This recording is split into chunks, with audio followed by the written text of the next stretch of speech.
الحمد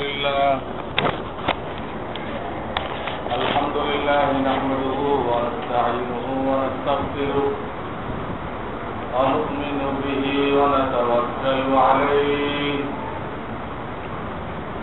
ونعوذ بالله من شرور أنفسنا ومن سيئات أعمالنا من يهده الله فلا مضل له ومن يضلل فلا هادي له ونشهد أن لا إله إلا الله وحده لا شريك له ونشهد أن سيدنا ومولانا محمدا عبده ورسوله صلى الله تعالى عليه وعلى آله وأصحابه وبارك وسلم أما بعد فأعوذ بالله من الشيطان الرجيم بسم الله الرحمن الرحيم قد أفلح المؤمنون الذين هم في صلاتهم خاشعون والذين هم عن اللغو معرضون صدق الله العظيم وصدق رسوله النبي الكريم ونحن على ذلك من الشاهدين বুজুর্গানে মুহতারাম, আজকে শাবানের 1 তারিখ, অর্থাৎ খুব দ্রুত আমরা রমজানের দিকে আগাইতেছি। এই জন্য যে দোয়ার কথা বলা হয়েছিল, এই দোয়াটা আমরা খুব ইহতেমামের সাথে পড়ব। আল্লাহুম্মা বারিক লানা ফি রজব ওয়া শাবান ওয়া বাল্লিগনা রমাদান। এবং নিজের পরিবারের উপরে মেহনত করব যাতে আমরা রমজানকে গুনাহ মুক্ত অবস্থায় গ্রহণ করতে পারি, ইস্তেকবাল করতে পারি। আমার পরিবারের ভিতরে কোন গুনাহ জারি নেই। এটা হলো হঠাৎ গুনাহ হওয়া, এটা আল্লাহর কাছে তওবা করলে আল্লাহ মাফ করে দেবে। আর তো হলো গুনাহ জারি থাকা, এটা খুব ডেঞ্জারাস জিনিস, ইমানকে দুর্বল করে দেয়। আল্লাহ না করুক ইমান নষ্ট করে দিতে পারে। গুনাহ জারি, প্রত্যেক দিন নিয়মতান্ত্রিক ভাবে ওই গুনাহটা আমরা করতে, নিয়মতান্ত্রিক ভাবে গুনাহটা চালাই। টেলিভিশন, নিজের চেহারার উপরে মেহনত, গলত মেহনত, নাউযুবিল্লাহ, এগুলো হলো গুনাহে জারিয়া, সর্বক্ষণ চলতে থাকে। ইমানের জন্য বড় রিস্ক এগুলো। এর জন্য আমরা আগের থেকে প্রস্তুতি নেই, কারণ রমজানের মূল উদ্দেশ্য আল্লাহ নিজে বলেছেন লাআল্লাকুম তাত্তাকুন, যাতে তোমরা গুনাহ ছেড়ে দিয়ে মুত্তাকি হও, আল্লাহ ওয়ালা হও। এই জন্য তোমাদেরকে রমজান দেওয়া হচ্ছে। দোয়াও করি, গুনাহ মুক্ত করার জন্য চেষ্টাও করি। সামনে লাইলাতুল বারাত আসছে, ইনশাআল্লাহ আল্লাহ তৌফিক দিলে সামনের জুমাতে সেই ব্যাপারে বলা হবে। আজকে বিগত জুমার যে প্রসঙ্গ চলতেছিল ওটাই চলবে। অর্থাৎ প্রথম চান্সে বেহেশতে যেতে হলে আল্লাহ তাআলা কতগুলো সিফাতের কথা বলেছেন, কতগুলো গুণের কথা বলেছেন। এই গুণগুলো অর্জন করতে হবে। মনোযোগ সহকারে নামাজ, 1 নম্বর ছিল মনোযোগ সহকারে নামাজ পড়া। মনোযোগ কিভাবে অর্জন করতে হবে এটা গত 2 জুমাতে বলা হয়েছে। আমরা যদি ওই অনুযায়ী চেষ্টা করি, চেষ্টা চালায় যাই, অবশ্যই আল্লাহ তাআলা উন্নতি দান করবে। আগের তুলনায় নামাজের প্রতি মনোযোগ বাড়তে থাকে। দু একদিন চেষ্টা করে হাইল ছেড়ে দিলাম, না হবে না, তাহলে হবে। শয়তান যেমন লাগাতার মেহনত করে রেখেছে, আপনাকে আমাকে লাগাতার মোকাবেলা করতে হবে। নামাজে দাঁড়াইলেই নির্ধারিত এক প্রকার শয়তান আসে আপনার নামাজে প্যাস লাগে, ওদেরকে মূল ইবলিসে আর কোনো কাজই দেয়নি, যাতে এই দায়িত্ব পালন করতে তাদের কোনো ডিস্টার্ব না হয়, আর কোনো কাজই দেয়নি।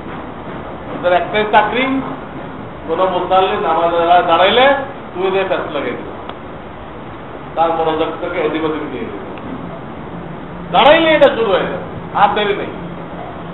আপনাকে আগের থেকেই মোকাবেলা করার নিয়ে একটু দাঁড়াইতে হবে। আমি যেই আল্লাহ করে বলবো সেই তো আমার শয়তানে যে আমার নামাজ থেকে আর একদিক নিয়ে যাবে, আমিও কোমর বাইন্ধে দাঁড়াইলাম, আমি আর একদিক যাবো না। এরকম যে কোমর বাইন্ধে দাঁড়ায়, পাক্কা নিয়ত তো দাঁড়ায়, শয়তান তাকে অন্যদিকে নিতে পারে না, আর নিলেও রাখতে পারে। হয়তো কয়েক সেকেন্ডের মধ্যে সে আবার নামাজের দিকে ফিরে আসে। ওই যে কিছুক্ষণের জন্য নিল, এটা আল্লাহর মেহেরবানি, তার নামাজের কোনো ক্ষতি হয় না, কোনো ক্ষতি হয়। এই ব্যাপারে বলা হয়েছে। তো ওখানে দ্বিতীয় সিফাত যেটা বলা হয়েছে, আল্লাযীনা হুম আনিল লাগবি মুরিদুন, এই আয়াতের দুই রকম তরজমা লিখছেন তাফসীর কারকগণ। এই আয়াতটার দুই রকম তাফসীর করছেন। তো এর দ্বারা দুটো সিফাত জানা যাবে, উভয়টা অর্জন করতে হবে। একটা হলো যে এগুলো সব মুমিনের সিফাত, প্রথম চান্সে জান্নাতে যানেওয়ালা। তার একটা সিফাত এই, কেউ যদি তাকে বকা দেয়, গালি দেয়, সমালোচনা করে, তো ওই মুমিন তার সাথে মোকাবেলায় আসে না, তার সাথে মোকাবেলা আসে না, তার মুখের উপরে জবাব দেওয়ার দরকার মনে করে না, সে তার জরুরি কাজ নিয়ে ব্যস্ত হয়ে পড়ে, ওইটা ভ্রুক্ষেপ করে না।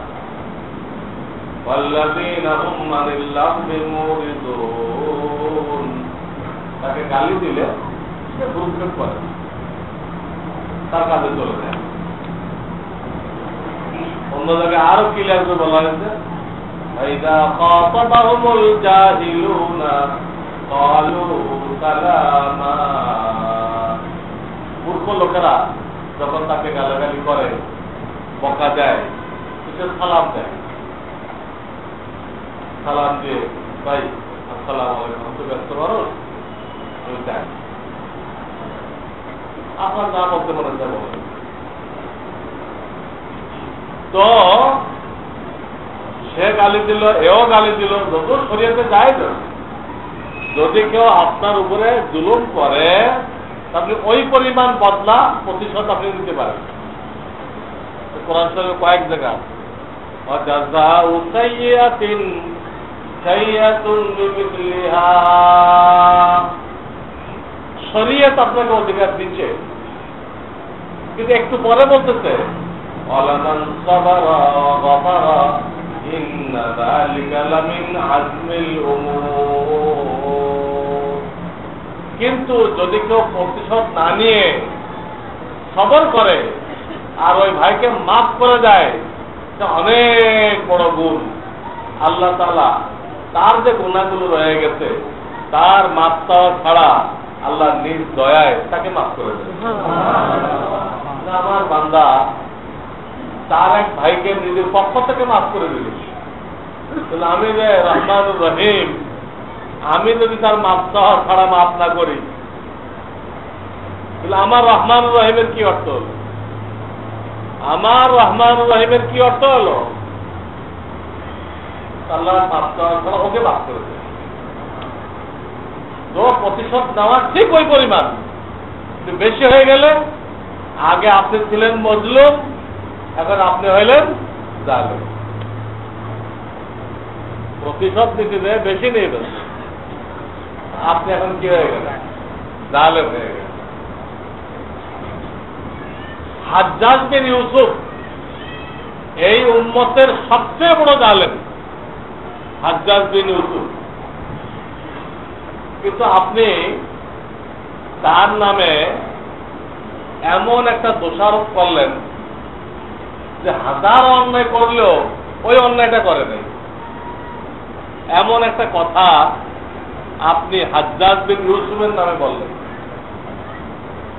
এখানে আপনি জালেম, হাজ্জাজ বিন ইউসুফ মাজলুম। আল্লাহ তাআলা হাশরের ময়দানে আপনার থেকে নেকি নিয়ে হাজ্জাজ বিন ইউসুফকে দিয়ে দেবে, অথচ তার জুলুমের কোন শেষ সীমানা নেই। 1.25 লক্ষ সাহাবী আর তাবিঈনদেরকে সে কতল করছে বনু উমাইয়ার ক্ষমতা ঠিক রাখার জন্য, একটা বংশের ক্ষমতা ঠিক রাখার জন্য, তাদের গদি ঠিক রাখার জন্য এ ঠিকাদারি নিয়েছিল। ঠিকাদারি নিয়ে এতগুলো মানুষ কতল করছে, যে কারণে তাকে বলা হয়েছে এই উম্মতের মধ্যে সবচেয়ে বড় জালেম। এই জালেমকে আপনি আপনার খামখেয়ালি এটা দোষ চাপাইতে পারবেন না। যদি চাপান যেটা সে করে নাই, যেটা সে করে নাই, এখানে আপনি জালেম হয়ে গেলেন, হাজ্জাজ বিন ইউসুফ মাজলুম হয়ে গেলেন। এই জন্য মুমিনের একটা সিফাত হলো প্রতিশোধ নেওয়া জায়েজ। তুমি এই জায়েজটা করো না, সব জায়েজ কি করা জরুরি? পান খাওয়া জায়েজ, পান খাওয়া জরুরি, বিরিয়ানি খাওয়া জায়েজ। আপনি সারা জীবনে একবারও বিরিয়ানি খাইলেন না, তো কোনো গুনাহ হবে আপনার? জায়েজ তো করা জরুরি না, প্রতিশোধ নেওয়া জায়েজ ওই পরিমাণ, কিন্তু জরুরি তো। যদি আপনি মাফ করতে পারেন, আল্লাহ আপনাকে মাফ করে দিবেন। তাই এই আছে বলতেছে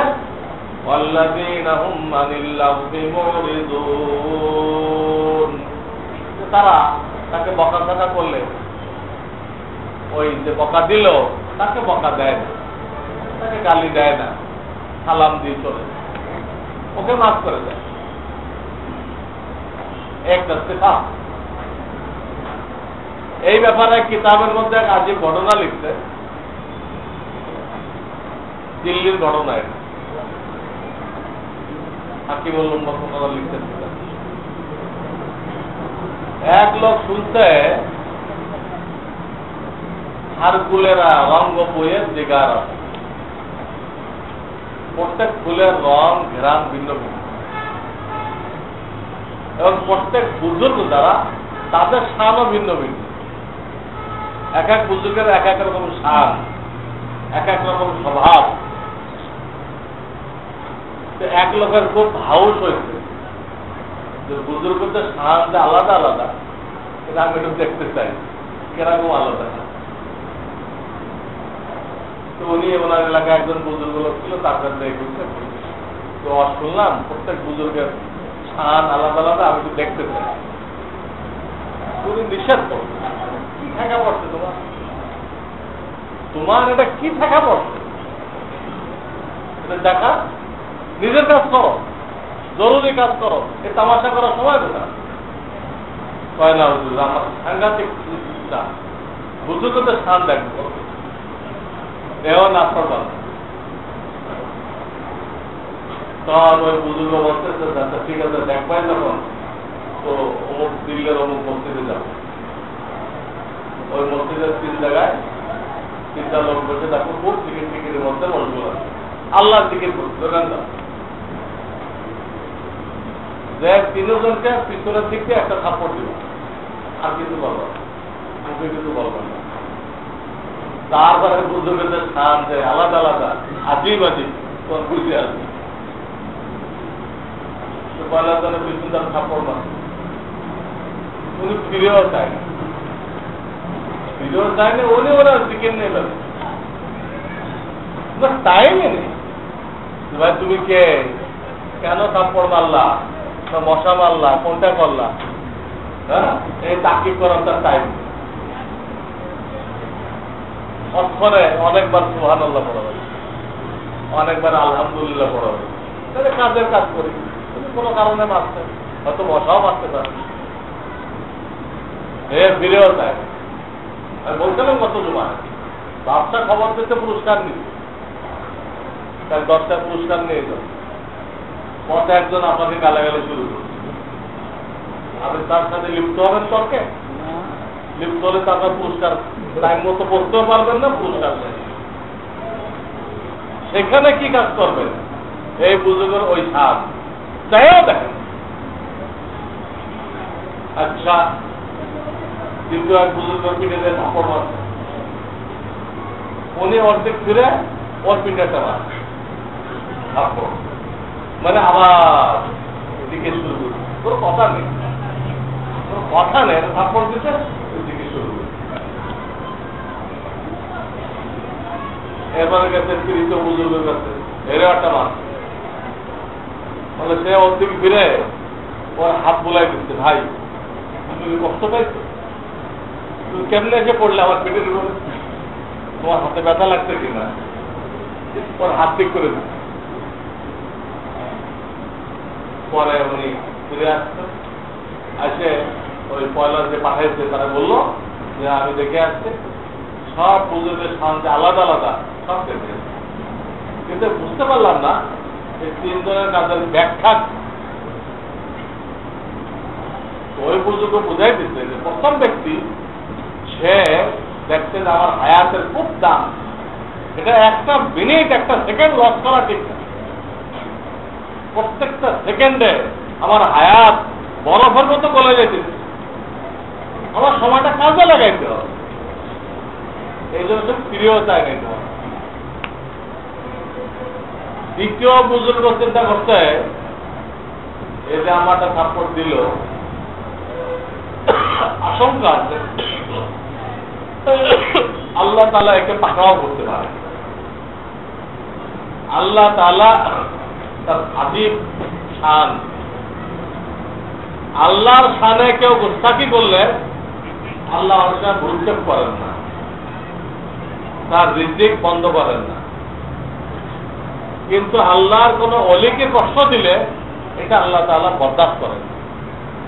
আল্লাহকে গালি দিচ্ছে, আল্লাহকে অস্বীকার করছে, কিন্তু আল্লাহ তার খাওয়া পড়া সব দাঁড়িয়ে রাখে, কিছুই বলতেছে না, ব্যবসায় খুব লাভ হইতেছে না, এই অবস্থা। কিন্তু যদি আল্লাহর কোন অলিকে কষ্ট দেওয়া হয় এইটা কিন্তু আল্লাহ বরদাস্ত করেন না। এই জন্য হাদিসে কুদসির মধ্যে আছে, মানে আদ আলী ওয়ালিয়ান ফাকাদ আযানতু বিল হারব, আমার কোন অলির সাথে যে দুশমনি করলো আল্লাহ বলেন তার সাথে আমার যুদ্ধের ঘোষণা, যুদ্ধের ঘোষণা, আমি যুদ্ধ করবো তার। দ্বিতীয় বুজুর্গ চিন্তা করলো আমি যদি প্রতিশোধ তা নেই তো স্বয়ং রব্বুল আলামিন যদি নিয়ে ফেলেন তাহলে এর তো অবস্থা খারাপ হয়ে যাবে, এর অবস্থা খারাপ, ধ্বংস হয়ে যেতে পারে। কাজে আল্লাহর আযাবকে বাঁচানোর জন্য আমি একটা প্রতিশোধ নিয়ে নিই হালকা পাতলা, তাহলে আল্লাহর আযাব থেকে বেঁচে গেল। ওরটাও কিন্তু ওর মঙ্গল কামনা করে কাজটা করতেন যে আল্লাহর গজবে না পড়ুক। এই হলো তৃতীয় জনের দৃষ্টিভঙ্গি। আর তৃতীয় বুজুর্গ তিনি তার দিলের ভিতরে উম্মতের দরদ ভরা ছিল, উম্মতের ব্যথায় সাংঘাতিক ব্যথিত ছিল, এই জন্য তার নিজের ব্যাপারে প্রতিশোধ নেওয়ার কোন স্পৃহাই নেই। আমার ভাইয়ের কি দুঃখ হলো, আমার ভাইয়ের কি সমস্যা হলো, এটা নিয়ে সে প্রেশান থাকে।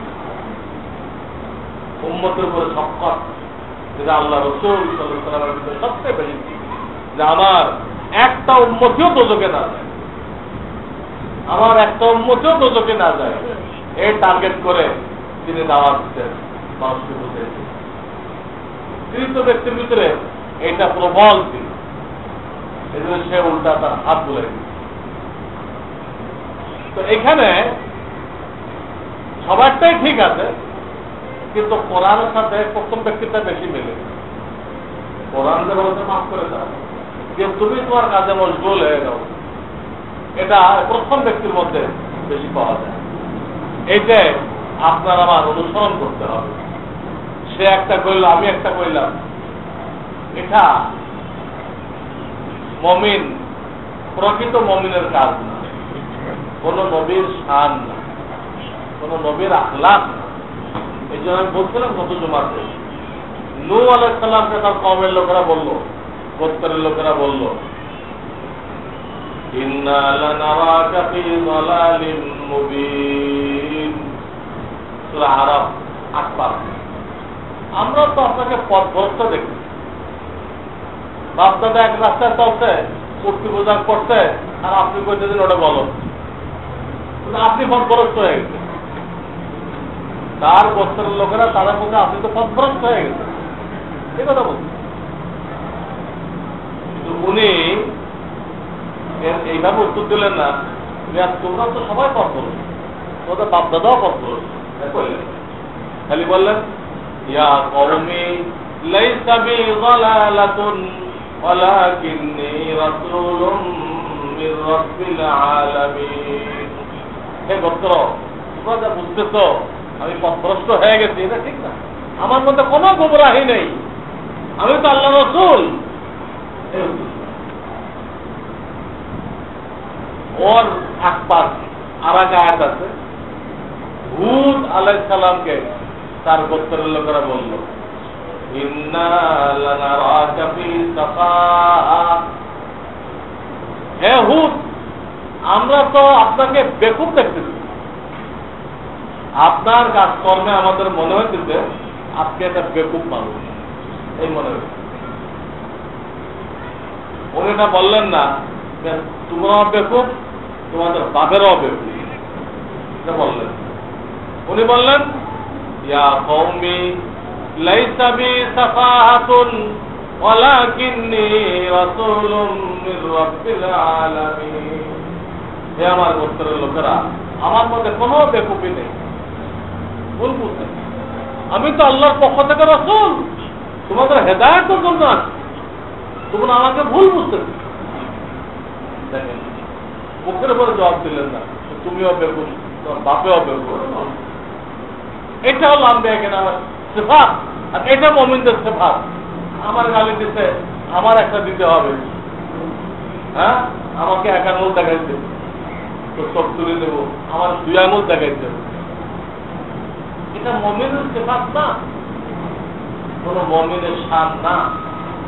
এটা এই আয়াতের মধ্যে বলা হয়েছে, এই কথাটা এই আয়াতের মধ্যে বলা হয়েছে যে তুমি প্রতিশোধ নিতে যাও না, তোমার কাছে সময় কোথায় প্রতিশোধ নেবা, তার সাথে বহাস করবা, মামলা মোকদ্দমা করবা, সবাই তুমি আল্লাহ আল্লাহ করো, তোমার হায়াতটা কাজে লাগাও, এই শিক্ষা।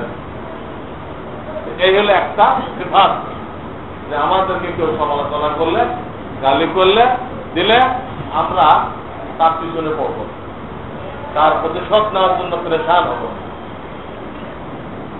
সবাই তার প্রতিশোধ নেই, নিয়ে দিলটা একটু ঠান্ডা করি না, সবর করি। সবর করলে এই সবরের ওসিলায় শুধু দিল না, জাহান্নাম পর্যন্ত ঠান্ডা হয়ে যাবে। আপনি আমি যদি সবর করি, ওই ভাইকে মাফ করে দিই, তো দিল তো ঠান্ডা হবে, আমার জাহান্নামও কি হয়ে যাবে, ঠান্ডা হয়ে যাবে, আল্লাহ জাহান্নামকে মাফ করে দিবে। এই আয়াতের একটা তাফসীর হয়ে গেছে। দ্বিতীয় তাফসীর যেটা, সেটা হলো এই আল্লাযীনা হুম আনিল লাগবি মুরিদুন। মুমিন যে হবে সে বেহুদা কাজ থেকে দূরে থাকবে। আগে ছিল তর্কের জবাব দিবে না, ঝগড়ার উত্তর দিবে না, আর এখন বেহুদা কাজ থেকে সে দূরে থাকে। যে কোনো কাজ করার আগে সে একটু চিন্তা ভাবনা করে, আমি যে কাজটা করব এর ভিতরে আমার দুনিয়াবি কোনো বৈধ ফায়দা আছে কিনা, কোনো উপকার আছে কিনা, থাকে ঠিক আছে করো করো, অথবা আখিরাতে কোনো ফায়দা আছে কিনা, এই কাজটা করলে আমার আখিরাতে কোনো ফায়দা আছে কিনা, এটা চিন্তা করো। যদি ফায়দা থাকে তাহলে করে, আর যদি ফায়দা না থাকে ওই কাজের ধারে কাজ করবে, ওই কাজের ধারে কাছেও নেই। এই হলো মুমিনের স্বাদ। যে কোনো কাজ করার আগে সে এটা চিন্তা করে, কারণ আল্লাহ আমাদের হায়াত দান করছে কি জন্য? এটা দিয়ে আখিরাতের এবং দুনিয়ার বৈধ কাজ, ভালো কাজ, যার ভিতরে কল্যাণ আছে, সওয়াব আছে, এগুলো আমরা করব। দুনিয়ার কাজ বা আখিরাতের কাজ যার মধ্যে কল্যাণ আছে, দুনিয়ার কোনো ফায়দা আছে, আখিরাতের কোনো সওয়াব আছে, এটা কর। এর জন্য আল্লাহ আপনাকে আমাকে হায়াত দান করেছে। এই হায়াতকে রং তামাশা করে, বেহুদা কাজ করে এটাকে খরচ করার কোনো অবকাশ নেই, যাতে আমরা এমন কোন কাজের ধারে কাছেও যাব না যার ভিতরে দুনিয়ার কোনো ফায়দা নেই, আখিরাতের কোনো ফায়দা নেই। কথা এখানে একটা বানরের নাচের ব্যবস্থা করা হয়, বানরের নাচ দেখানো, বানরের সাইকেল চালাই, দেখলেন কত দুনিয়াতে কি ফায়দা হয়েছে? এই ফায়দা হইতে পারে আপনার পকেট মারি যেতে পারে ভিড়ের মধ্যে, দুনিয়াতে কোনো এক পয়সা বাড়বে না, আপনার স্বাস্থ্য ভালো হবে না, কিচ্ছু লাভ হবে না। আর জিন্দেগি থেকে কিছু সময় লস করে দিল, কিছু সময় মাটি করে দিল। ক্যারাম বোর্ড খেলে অনেকে, ক্যারাম বোর্ড, দাবা খেলে, না দুনিয়ার কোনো ফায়দা আছে, না আখিরাতের কোনো সওয়াব আছে। যদি শারীরিক কোনো ব্যায়াম হইতো, যদি নেক নিয়েতে করে শারীরিক ব্যায়াম, দুনিয়াতে স্বাস্থ্য ভালো থাকলো। এবং স্বাস্থ্য হেফাজত করা আল্লাহ দায়িত্ব দিতেন। আল্লাহ হাবিব বারবার ঘোষণা করতেন, ওয়াইন্না লিজাসাদিকা আলাইকা হাক্কান, তোমার শরীরের তোমার উপরে হক আছে, অধিকার আছে, শরীরকে হেফাজত করো, নষ্ট হইতে দিও না। একে দিয়ে দুনিয়ার আখিরাতের ভালো ভালো কাজ করো। যে কাজ করলে শরীর নষ্ট হয়, মদ খাইলে শরীর নষ্ট হয়, টাইম মতো খাইলো না, টাইম মতো ঘুমাইলো না, টাইম মতো গোসল করলো না, শরীর নষ্ট হয়। এগুলো কাজ জায়েজ নেই, এগুলো কাজ জায়েজ নেই। এটা আসল সরকার, যে ওই সরকারের আমানত, মালিকানা ওনার, আমাদের মালিকানা নেই। আমাদেরকে বলা হয়েছে তুমি এটা সংরক্ষণ করো, এটা দিয়ে কাজ নাও, এটাকে সংরক্ষণ করো আর এটা দিয়ে কাজ দাও। এই জন্য আত্মহত্যা করা হারাম কেন? আল্লাহ ওয়ালার জানাজাও পড়বে, কারণ মৌত চাইতে নিষেধ করা হয়েছে। আল্লাহর কাছে মৌত চাওয়া নিষেধ। একদিন যদি হায়াত পায় কেউ, ওটা তার অনেক অগ্রসর করে দেবে আল্লাহর দিকে।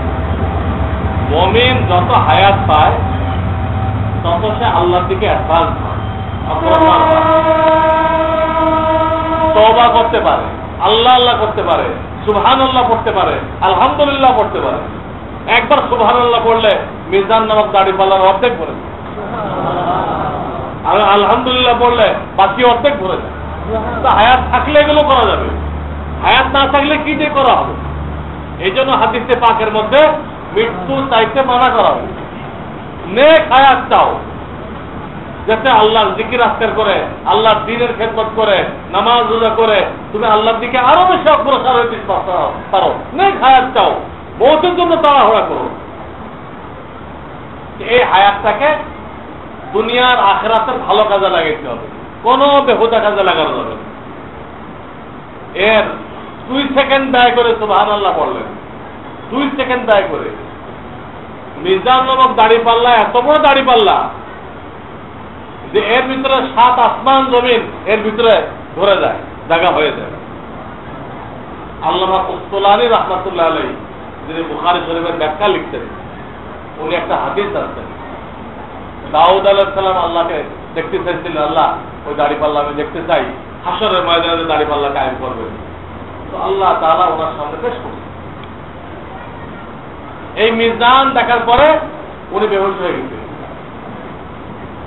পরে যখন হুশে আসলেন, উনি জানতে চাইলেন, হে আল্লাহ, তোমার কোন বান্দার খাদ্য আছে নেকি দিয়ে এই দাড়ি পাল্লা ভরবে? 7 আসমান জমিন, কি মামুলি কথা? 7 আসমান আর জমিন, হ্যাঁ? জমিন থেকে 500 বছরের রাস্তা, প্রথম রাস্তা। 500 বছর কিসের? আমাদের 500 বছর না 500 বছর আলোক বছর, আল্লাহ ভালো জানে। আমাদের 500 বছর হলে তো বৈজ্ঞানিকরা খেয়াল জান দিয়ে যেতে পারবে, কেউ তো যেতে পারেনি, কোনদিন যেতে পারবে।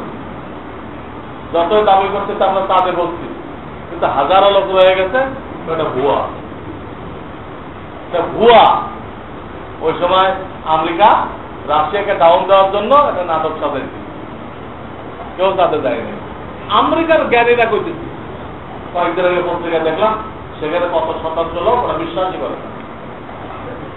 ওই জামানা রাশিয়া আর আমেরিকার মধ্যে পাল্লা চলতেছিল, ওরা ডাউন দেওয়ার জন্য একটা নাটক সাজাইছে। যাই হোক, আমার বলা উদ্দেশ্য, এত দূরে প্রথম আসবা, ওটা মোটা আবার 500 বছরের রাস্তা, সেখানটা আর 500 বছর দূরে দ্বিতীয় আসবা। তাহলে এক এক আসমান তুলনায় আর এক আসমান কত বড়? 7 আসমান পর্যন্ত দাড়িপাল্লা ধরে। আল্লাহ এটা কে ভরবে? কার খাদ্য? আল্লাহ তাআলা উত্তর দিলেন, হে দাউদ, আমার কোন বান্দা যখন আমাকে রাজি খুশি করে, রাজি খুশি করে, কেন রাজি খুশি করা যায়? গোনাহ ছেড়ে দিতে হবে, গোনাহ ছেড়ে দিতে হবে, আর রাসূল সাল্লাল্লাহু আলাইহি ওয়াসাল্লামের সুন্নাত অনুযায়ী আমল করতে হবে। এই দুটো কাজ করলে আল্লাহ রাজি হয়ে যাবে। আমার কোন বান্দা যখন আমাকে খুশি করে ফেলে, রাজি করে, তো তার ইখলাসের বরকতে তার একটা কুরবান সওয়াব দিয়ে আমি দাড়িপাল্লা ভরে দিই, এক কুরবান সওয়াব দিয়ে। এই জন্য আরেক হাদিসের মধ্যে আসছে, নবী করিম সাল্লাল্লাহু আলাইহি ওয়াসাল্লাম বলেন, তোমরা আমার সাহাবায়ে কেরামের চর্চা করবা। আল্লাহ তাদেরকে এমন ইখলাস দান করছিলেন যে তারা যদি এক মুদে 1300 টাকা হয়, এক মুদ গম আল্লাহ রাস্তায় দান করে, আর তোমরা এক উহুদ পাহাড় পরিমাণ স্বর্ণ আল্লাহর রাস্তায় দান করো, তো তার ইখলাসের কারণে, তার লিল্লাহিয়তের কারণে তোমার এক উহুদ পাহাড় পরিমাণ স্বর্ণ দান করার সওয়াব থেকে তার 1300 টাকা গম দান করার সওয়াব বেশি। কেমনে হয়েছে? আল্লাহর ওখানে সওয়াব বাড়ে দিলের ইখলাসের কারণে, দিলের লিল্লাহিয়তের কারণে। একই আমল দুইজন করছে, একজনের ইখলাস বেশি, লিল্লাহিয়ত বেশি, আর একজনের কম। একই আমল দুইজন করে, একজনের সওয়াব বেশি হয়ে যাবে, বেশি হয়ে যাবে। এই জন্য আল্লাহকে রাজি করতে হলে গুনাহ ছাড়তে হবে, সুন্নাত অনুযায়ী চলতে হবে, তাহলে আল্লাহ রাব্বুল আলামিন তার অল্প আমল দিয়েও এই দাড়িপাল্লাকে ভরে দিবে। তো আমরা বলতেছিলাম যে হায়াতকে খুব কদর করতে হবে। 2 সেকেন্ড ব্যয় করে সুবহানাল্লাহ পড়লেন, আলহামদুলিল্লাহ পড়লেন, আপনার মিজান নামক দাড়িপাল্লা ভরে গেল। আর এক হাদিস দ্বারা বোঝা যাচ্ছে, একবার সুবহানাল্লাহ পড়লেন, একবার আলহামদুলিল্লাহ পড়লেন, আল্লাহ তাআলা জান্নাতের মধ্যে আপনাকে এত বড় একটা বাগান দান করবেন, ফল ফুলের বাগান, যে একটা ঘোড়া 100 বছর দৌড়ে অতিক্রম করতে পারবে না। এত বড় একটা স্থান, একবার সুবহানাল্লাহ বললেন, পাইলেন। তাহলে এই হায়াতের কত দাম? এটাকে বেহুদা কাজে ব্যয় করা যায়? যার দুনিয়ায় তো কোনো ফায়দা হবে না, আখিরাতে তো কোনো ফায়দা হবে না, এখানে ব্যয় করা যায়? এই কথাটা ওই আয়াতে বলা হয়েছে যে তারা বেহুদা কোনো কাজে সময় নষ্ট করে না, যার ভিতরে দুনিয়ারও কোনো ফায়দা নেই, আখিরাতের কোনো সওয়াব নেই, ওকে বেহুদা বলা হয়। বেহুদা কিন্তু গুনাহ কবিরা না, গুনাহ কবিরা আরো মারাত্মক। কিন্তু যে বেহুদা কাজ করে না, সে গুনাহ কবিরা করতে যাবে? যে বেহুদা কাজ তরক করে, সে কি গুনাহ কবিরা করবে? সে অবশ্যই গুনাহ কবিরা ছেড়ে দিবে। ক্যারাম বোর্ড খেলা গুনাহ কবিরা না, কিন্তু বেহুদা কাজ।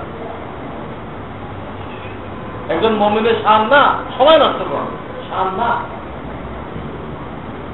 অত আজকাল দেখা যায় আমরা 2-4 জন এক জায়গা হইলে এমন একটা আলোচনা শুরু করি যার কোনো ফায়দা নেই, যার কোনো ফয়সালা নেই, দুনিয়াতে কোনো লাভ নেই, আখিরাতে কোনো সওয়াব নেই, এমন একটা আলোচনা করে একদম তুমুল কাণ্ড করে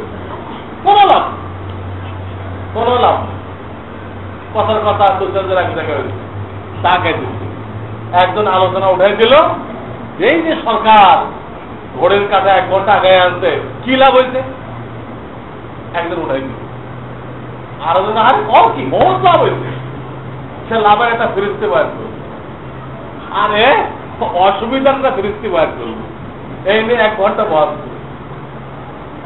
কি কে কারটা মানবে বহাত তো হলো কেউ কারোটা মানবে যদি কথার কথা দুই পক্ষ একমত হয়ে যায় যে না এটা ঠিকই করছে অথবা একমত হলো এটা কি করে নাই ঠিক করে নাই তাতে বা কি লাভ হবে দুই গ্রুপ বহাত করে যদি একমত হয় তাতে কি লাভ হবে কোন লাভ হবে তাদের একমতের কথা শুনে সরকার চেঞ্জ করবে এটা তাহলে কেন এই বহাতটা করা হলো এই বহাতটা কেন করা হলো সময় নষ্ট না সময় নষ্ট ছাড়া এটা কি ফায়দা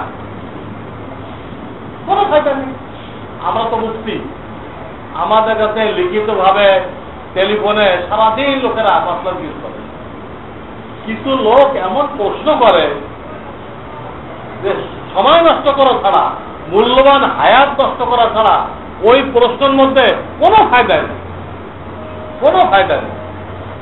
আজকে সকালে আমার একটা মাহফিল ছিল পাইকপাড়া বাংলা কলেজের খুব পাশে মাহফিল ছিল সকালে এইখানে এক লোক প্রশ্ন করে যে আদম হাওয়াকে আল্লাহ তাআলা বের করে দিলেন জান্নাত থেকে তখন আদম আলাইহিস সালামের সাথে আল্লাহর সাথে দেখা হয়েছিল আর হাওয়ার কি দেখা হয়েছিল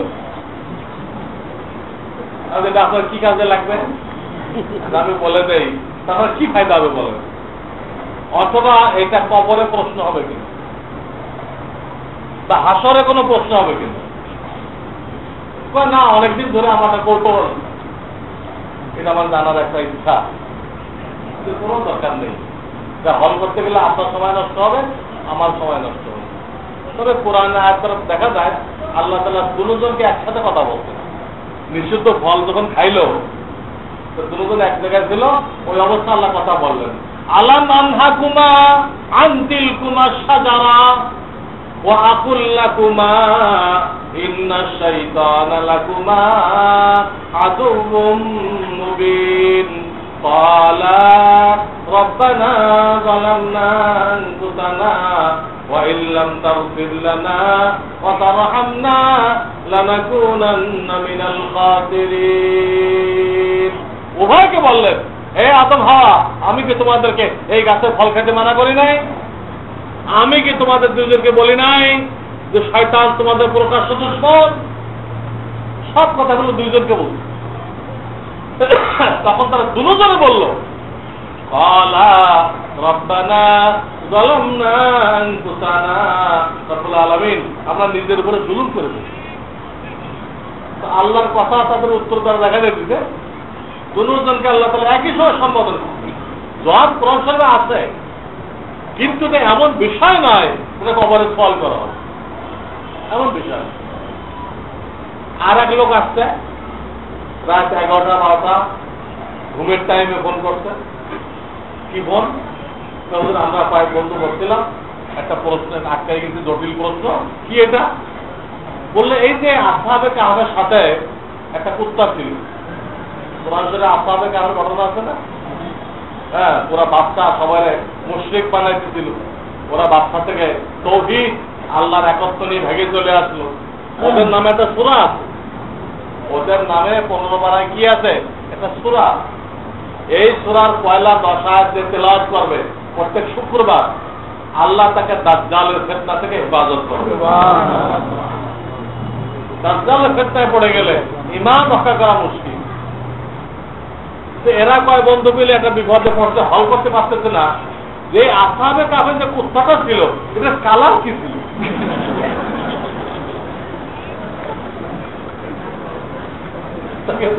ভাই এটা আপনাদের কেন থাকা পড়বে না যে কালার থাকুক এই আসহাবে কাহফের সাথে এই কুত্তাটা বেরতে না আসহাবে কাহাফকে পাহারা দিচ্ছে। এই কুত্তার আলোচনা কোরআন শরীফে আছে। ওয়াকালবুহুম বাসিতুন বিরাইহি বিল ওয়াসিদ। আসহাবে কাহাফের গুহার গেটের মধ্যে এরকম ছেড়ে দিল, কেউ যাতে ঢুকতে না পারে। এই কুত্তাটা এসেছে, এর নাম কিতমির। কিন্তু এর কালার কোন কিতাবে নেই, কোথাও নেই। এটা জানার মধ্যে কি ফায়দা? সওয়াল হবে কবরে, মুনকার নবীর বলবে, এই মিয়া আসহাবে কাহাফের কুত্তার কি কালার হবে? আর এক লোক সওয়াল করছে মুফতি শফি সাহেবের কাছে, আপনারা যা তফসির পড়েন মারিফুল কোরআন, মারিফুল বললো, হুজুর আমার বাড়ির কাছে একটা নদী আছে, আমি তো এই নদীর মধ্যে নেমে ডুব দিয়ে গোসল করি। এই নদীর মধ্যে নেমে কি করি? ডুব দিয়ে গোসল করি। কারণ আমার একটা প্রশ্ন হলো এই, আমি যখন নদীর মধ্যে ডুব দিব, আমার চেহারা কোন দিক থাকবে?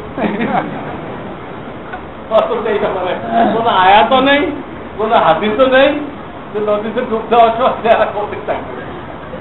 আল্লাহ তাআলা ওপেন রাখতেন, যদি থাকে থাকুক, ওপেন রাখতেন। তখন মুফতি শফি সাহেব জবাব দিলেন, তুমি তো কাপড় চড় খুলে ওই নদীর কিনারে রেখে গেছো, তুমি ওই দিক চেহারা করে ডুব দাও, যাতে করে কেউ কাপড় নিয়ে যেতে লাগলে তুমি এটা ইবাদত করতে পারো। পাগল প্রশ্ন করছে, কি জবাব দিবে? হাদিস কোরআন তো নেই, কোন দিক চেহারা করতে হবে? তুমি তোর কাপড়ের দিকে চেহারা করে ডুব দাও। আচ্ছা, আর এক লোক আমাকে প্রশ্ন করে, অনেক দূরত্ব তো আজকে প্রশ্ন করলো, একটা জটিল প্রশ্ন নিয়ে আসছে। কি বলো? কারবালার দিন ইমাম হুসাইন যিনি শহীদ হয়ে গেলেন, ওই দিন জোহরের নামাজের ইমামতি কে করছিলেন? অথচ বিচারের চেহারা কিন্তু আপনার দাঁড়িয়ে আসেন, এটা জিনিস করা দরকার ছিল। শুধু চেহারা দাঁড়িয়ে থাকা কি সুন্নত না ওয়াজিব, এবং সে দাড়ির পরিমাণ, এটা জিনিস করা হচ্ছে। আমল নিয়ে প্রশ্ন করতে হয়, সে এটা প্রশ্ন করতে। আমি বললাম যে ওখানে তুমি আরো কয়েক অক্ত ছিলেন, ওই অক্তগুলোতে কে ইমামতি করছিল বলেন? বা এগুলো আমার এখানে হল হয়নি, আগে ওইগুলো হল করেন, পরে আপনি এটা জিজ্ঞেস করে দেবেন। এটা কোনো প্রশ্ন হলো? কারবালার দিন জোহরের নামাজের ইমামতি কে করছিল? তারা জোহরের নামাজ জামাতের সাথে পড়তে পারছিল কিনা তারও তো ঠিক নাই, তার আগে হয়তো যুদ্ধ লেগে গেছে। কি প্রশ্ন? এই জন্য অনেকে এমন প্রশ্ন করে একদম বেঢঙ্গা, নিজের মূল্যবান হায়াত, মূল্যবান সময় নষ্ট করা আর মুক্তিতে সময় নষ্ট করা। এই জন্য এই ধরনের প্রশ্ন করা ঠিক না। এবং আমাদের কেউ কেউ করলে আমরা তাকে উল্টা প্রশ্ন করি, এই প্রশ্ন কি কবরে হবে? এই প্রশ্ন কি হাসরে হবে? না, এটা বাদ দেন। অন্য প্রশ্ন করেন, অন্য প্রশ্ন করেন যেটা হালাল হারাম সম্পর্কে। এই ব্যবসাটা কি হালাল? এই কাপড়টা পরা কি হালাল? আজকাল 5,000 টাকা দাম দিয়ে লোকেরা আড়ং থেকে পাঞ্জাবি কিনতেছে। কি কিনতেছে? পাঞ্জাবি। কিসের? সিল্কের। সিল্কের বাংলা কি? রেশম। তাহলে 5,000 টাকা দিয়ে যে পাঞ্জাবি কিনলেন, এটা হারাম, পুরুষের জন্য হারাম। আপনি এটা জিজ্ঞাসা করেন যে রেশমের পাঞ্জাবি পরা যায় যাচ্ছে কিনা, টাকনুন নিচে জামা পাজামা পরা যায় যাচ্ছে কিনা, এটা প্রশ্ন করেন। তো সার কথা, কোরআনে যারা বলা হয়েছে, আল্লাহ তাআলা বলতেছেন যে তোমরা যে কাজের মধ্যে দুনিয়ার বা দিনের কোনো ফায়দা নেই, এই কাজের থেকে দূরে থাকো।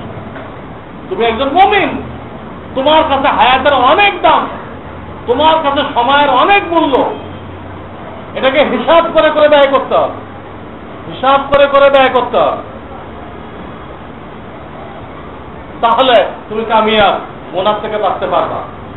কাজেই এই আয়াতের দ্বিতীয় অর্থ এই যে মুমিন তাকে বলে, প্রকৃত মুমিন তাকে বলা হবে যে বেহুদা কাজের থেকে, অনর্থক কাজের থেকে নিজেকে দূরে রাখে। তো দুটা অর্থ হল যে কেউ গালি দিলে, বকাবকি করলে আমরা তার সাথে মোকাবেলায় যাব। 2 নম্বর, আমরা যে কোনো কাজ করার আগে ভালো করে চিন্তা করবো এর মধ্যে ফায়দা কি, উপকার কি। লাভ কি? বৈধ লাভ থাকতে হবে, না থাকলে ওই বেহুদা কাজের ধারে কাছে নেই। আল্লাহ তাআলা আমাদের সকলকে এই আয়াতের যে সিফাতের কথা বলা হলো এরপরে আমল করার তৌফিক দান করেন। এই 2-1 মিনিট বসেন, আমাদের সেক্রেটারি সাহেব একটু হিসাব দিয়ে দিচ্ছেন কি পাইছেন না পাইছেন, এরপরে আমরা